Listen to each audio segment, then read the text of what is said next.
Reflective practice, in a nutshell, is about coming together and supporting each other to restart the ability to think.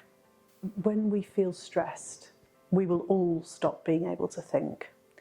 And so I think part of it is about a realistic expectation that nobody can be thinking all of the time, and we all kind of wobble and coming together to support each other to, get back on track. So how we approach that is we start each session with actually paying attention to where we're at and connecting with each other. And once we have kind of grounded ourselves in the room and connected to one another, then we've started to create the right conditions to be able to think again. When we're in that sort of thinking space, being able to reflect together and think out loud and share our feelings, share our experiences. And when we've got to that stage, then we start to think about, well, what options do we have for responding to this situation? What are the available options? And of those, which on balance might be the best place to start? What should we try first? How will we know if that's successful? What would that look like? What kind of things might we expect to see shifting and changing? How might we feel? And when will we review this?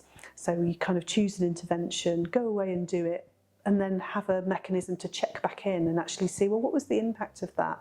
What worked? What didn't quite work? What do we maybe need to refine next time? What will we try next time? What's the next step? Let's say, for example, I'm a foster parent and I've discovered that my child in placement has been lying about something. Lying can be a really contentious issue and kind of give rise to a sense of shame, moral indignation, and it's something that we might initially struggle to respond to in an empathic way.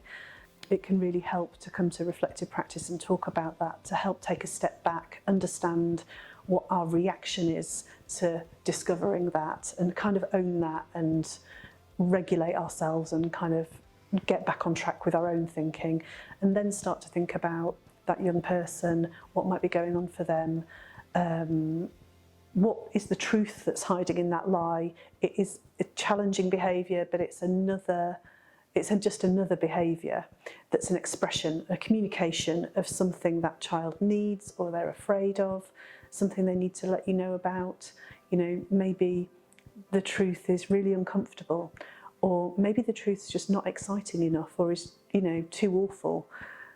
So yeah, I think it's really just a place to come and explore those kinds of issues and go away with more of a sense of curiosity about what might be going on. We come in more of a space to reflect rather than react. Previously, you would do a day's training and then you'd never discuss it again.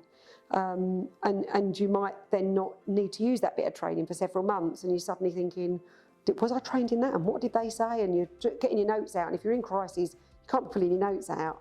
What the reflective practice allows us to do is to regroup a few weeks later. We'll have thought about it, possibly put some of that training into practice, and be able to discuss that and how we've worked through, or not worked through, and what we could have done differently.